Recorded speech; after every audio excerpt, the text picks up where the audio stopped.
Hello everyone, I am Dr. Poonam from Dr. Bhim Rao Ambedkar Government College Shri Ganganagar. आज मैं आपके सामने Robert Browning की poem Rabbi Ben Ezra discuss करने जा रही हूँ। यह पोयम महाराजा गंगा सिंह यूनिवर्सिटी बीकानेर के BA पार्ट 2 के फर्स्ट पेपर के लिए प्रेस्क्राइब्ड है। Robert browning, a major Victorian poet, is renowned for his intellectual vigor and psychological studies of human nature. Rebbie Ben Ezra was first published in the volume of Browning's poems entitled Dramatic Person, 1864. Rabbi is a Hebrew word which means one who is learned in theology and religious philosophy. Ban has its roots in the Arabic word Iban, which means son. The poem is in the form of a dramatic monologue and the great rabbi is the speaker. In the poem, great rabbi is the speaker.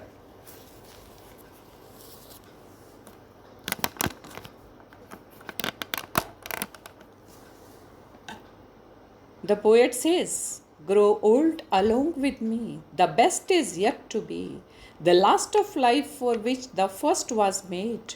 Our times are in his hand, who saith, a whole I planned. Youth shows but half, trust God, see all, nor be afraid." The poem is narrated by Rabbi Ben Ezra, a real 12th century scholar. The piece does not have a clearly identified audience or dramatic situation. Rabbi says that the best part of a man's life is old age.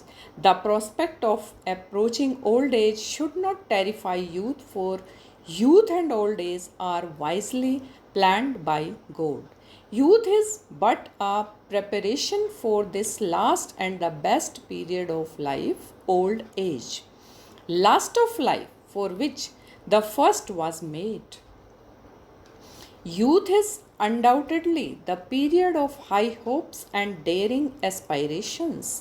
The youth is never satisfied with the existing order of things as he finds in the world, and he longs for unattainable objects. His ideal is even higher than Jupiter and Mars.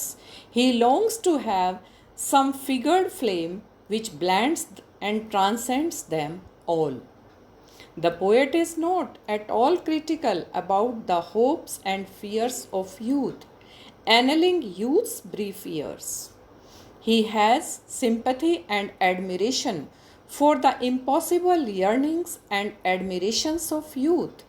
It is the greatness of human beings that they have high hopes and aspirations. The longings of man in the period of youth are good and noble, and exhibit the divine spark in that. Without these spiritual yearnings, hopes and aspirations glowed untroubled by a spark. These noble yearnings of youth elevate him above the brutes who do not have noble feelings and aspirations. इसी तरह से रेबी कहता है, जो कि एक बहुत विद्वान था, 12th सेंचुरी का बहुत बड़ा विद्वान था रेबी। उसने युवावस्था को और वृद्धावस्था को ईश्वर द्वारा भली भांति विचार कर नियोजित किया गया है, ऐसा बताया है। कवि कहता है कि युवाओं की आशाओं तथा भय के बारे में बिल्कुल भी आलोचनात्मक नहीं होना चाहिए, जो कि युवावस्था की छोटी सी अवधि के दौरान उत्पन्न होते हैं। वह युवाओं की असंभव इच्छाओं एवं कामनाओं के प्रति प्रशंसा एवं सराहना का भाव रखता है, और मनुष्य की युवावस्थाओं में इच्छाएं अच्छी व श्रेष्ठ होती हैं तथा दैवीय चमक को दर्शाती हैं। युवा व्यक्ति की ये आदर्श कामनाएं ही उसे पशुवत प्राणियों से ऊपर उठने के लिए प्रेरित करती हैं। आगे कवि कहता है, if a man is satisfied merely with the sensual pleasures, he will forfeit his rights to be recognized as a divine human being and will descend to the level of low animals, just as birds or beasts have no worry or anxiety if their stomach are full, so also men will be better than animals.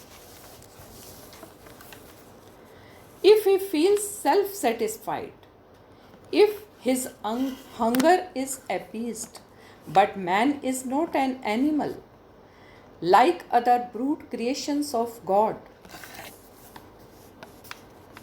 Man is allied to God more than other animals, because, like God, he gives and takes note, and because the divine spark irradiates his body, Browning says, never we hold of God who gives than of his tribes that take. Since human beings are of divine origin, they should welcome struggle, trials, and tribulations of life. They should never be daunted by failures. They should be ready to advance and make further progress. Let their joys be 3 parts pain. They should strive and hold cheap and strain. They should learn not to fret and fume about the pangs and throes that come in their lives. Learn nor account the pang, dare never grudge the throe. Never grudge the throe. The purpose of human life is spiritual development, and the body should be employed in the attainment of the progress in spiritual life. Earthly pleasures are not an end by themselves. Their main purpose is to impress the soul with some spiritual feeling so that it may travel hopefully in its spiritual voice after shuffling off the betterment of spiritual life. Youth is the period of vigorous activities, whereas old age is the time of contemplation. कवि क्या बताता है हमें? कवि कहता है कि जो यंग एज है उसमें विगरस एक्टिविटीज़, बहुत ज़्यादा परिश्रम, सारी एक्टिविटीज़, सारे क्रियाकलाप करने के लिए होती है यंग एज। और ओल्ड एज क्या है? टाइम ऑफ कंटेम्पलेशन, विचार करने के लिए। ओल्ड एज हमारे विचार करने के लिए, पूरी लाइफ के बारे में हमें कंटेम्पलेट करना होता है। It is the privilege of man to make judgements on the activities of the life. The period of youth was a period of mere excitements, and no definite judgment could be passed on this period. But all hectic activities of youth come to end in old age, and old man can form a true estimate of his life's activities. एक old man ही अपने जीवन की सारी activities का truly estimate, उसका मूल्यांकन कर सकता है। Just as